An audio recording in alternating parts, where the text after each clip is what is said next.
Matapos nga pong ideklara kahapon o sa nung Lunes pa 'no, dineklara po ni Senator Marcoleta na meron pong part 2 yung kanyang Blue Ribbon Committee subcommittee ng Blue Ribbon, another hearing. Tapos narinig nga natin po ang posibilidad na yung 14, nakalimutan ko lang i-kumpirma na yung 14 soldiers ba yung kasama. Kasi ang dami namin pinag-usapan talaga eh. Pati yung ikinaso sa kanya, bakit walang katuturan, no? Pinaliwanag niya sa amin eh. Ako, alam ko na gawa-gawa lang yung kaso. Pero nung pinaliwanag niya from the standpoint ng batas, ganun pala. Kasi hindi siya pwedeng, ang plunder kasi, dalawa no, una, public money, pera ng gobyerno. So definitely, yung perang pinag-uusapan na napunta sa kanya, di umano, ay contribution mula sa private na gagamitin niya sa kanyang kampanya, di ba? Okay. So bakit hindi siya plunder?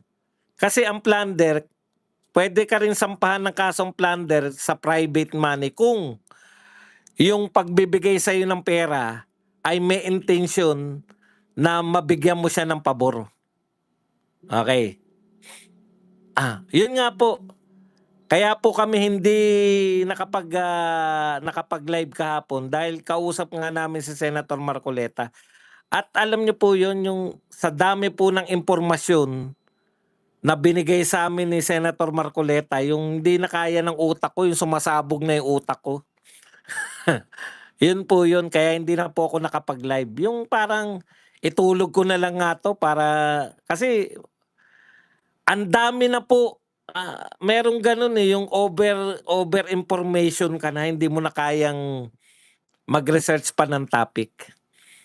Okay, yun muna, kukwento ko yung sa plunder niya. Malabo siya makasuhan. Dati ang ano ko lang diyan, dinismiss na yan ng ano eh, di ba? Paliwanag ko lang diyan, dinismiss na yan ng COMELEC. Bakit parang binubuhay pa nila? Pinalitan lang. Dati election offense. Ngayon, ano na siya? Ano na siya yung ginawa ng plunder. So ganun lang yung sinasabi ko na ni-recycle. Pero yung nakita ko yung katwiran tsaka yung mga batas behind, naunawaan ko, no? Una, pag plunder kasi, 'di ba, is either public money. Pag public money yung ninakaw mo na mahigit 50 million, plunder 'yun. Yung pinag-uusapan po rito, na hindi namin napag-usapan kung magkano, parang 75 million. Pero ito po, contribution ng mga kasama niya para maging magamit niya sa kampanya. Okay. So ano po yung element pag private money ng plunder? Ang kinakailangan po para po makasuhan ka ng plunder sa public private money. Sa public money po, walang problema kasi public yan, ninakaw mo, ginastos mo. Public money yan, ginastos mo. Ibig sabihin, pwede ka talagang makasuhan ng plunder kasi public na money yan eh. Pera ng taong bayan yan, ginastos mo eh. Okay. Pwede bang yung private money ay maging plunder? Pwede.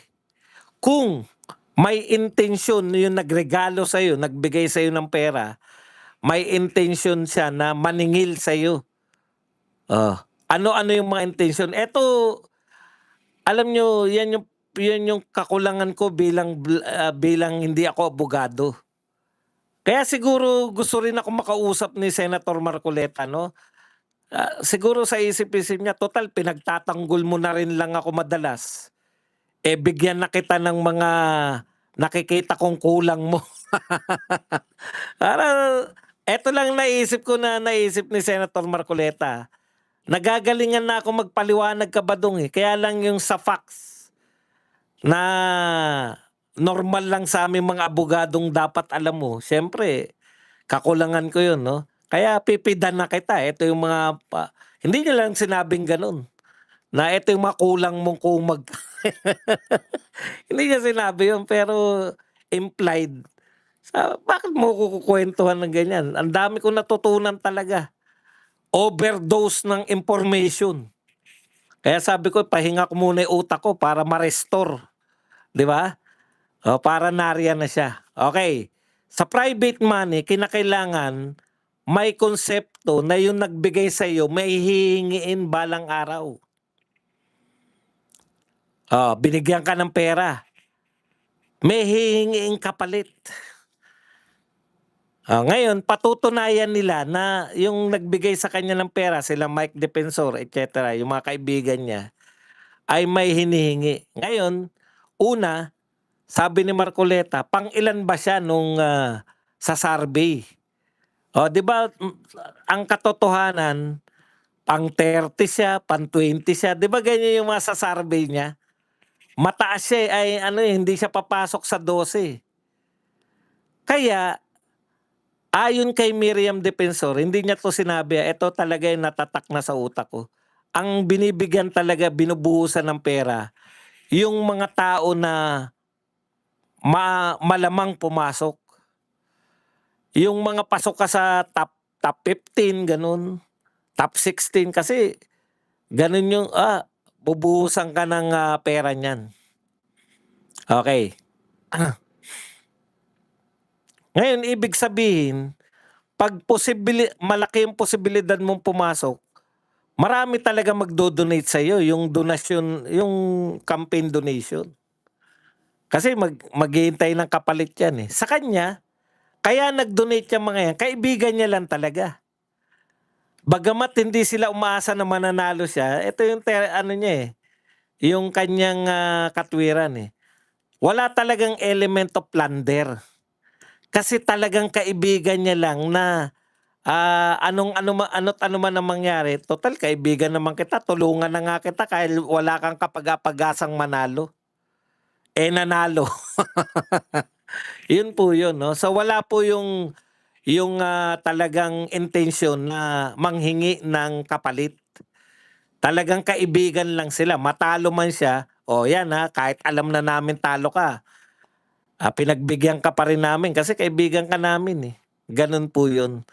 Kaya wala pong tapos yung isa pa yung, sa SOSE, kinakailangan po yung papasok lang po dun sa 3 months. Nagbanggit siya ng ano, eh, kung may, ano yan, eh, natanggap niya ng January, tapos 3 months, eh, May, bumalik ka ng 3 months, May, April, March, February, 'di ba? So January niya na-receive, eh, hindi talaga niya malalagay dun sa SOSE. Ngayon ang tanong, bakit niya pa sinabi? Eh, kasi tapat nga ako, eh. Yun yung sinabi niya, eh, tapat ako diyan. Yung kinakaso sa kanya, kaya naliwanagan namin, wala nga pala. Tapos eto pa isa, bakit daw kung yan ay donasyon at legal, may legal palang donasyon, eh. Kayo pala puwede kayong bigyan kahit hindi kayo kandidato 'no?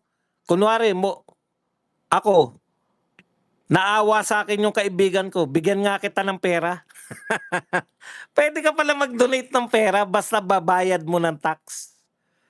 Yun po yung nangyari sa kanila. Dahil hindi pa siya pasok sa campaign period, yung pera na tanggap niya sa kaibigan niya, ipinagbayad nila ng tax yun, donation na tax.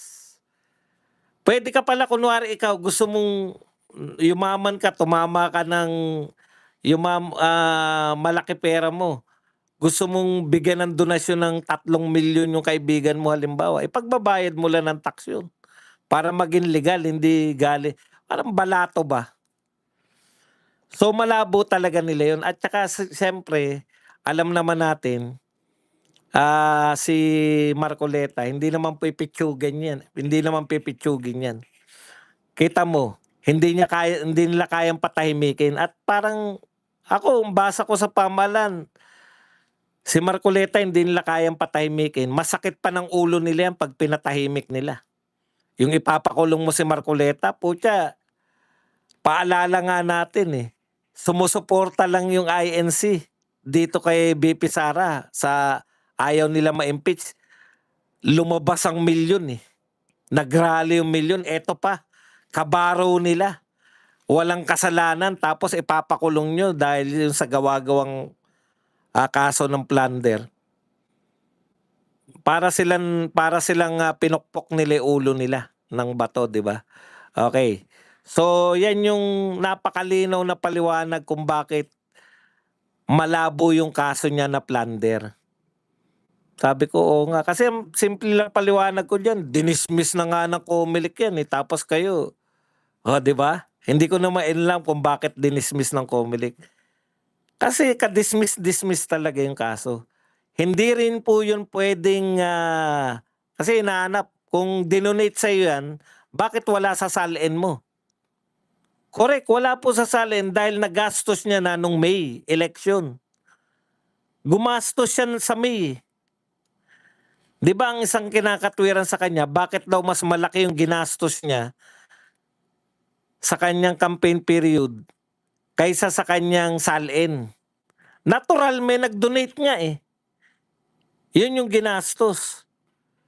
Oh. Malalaki pala pera talaga pag tatakbo kang senador. Okay.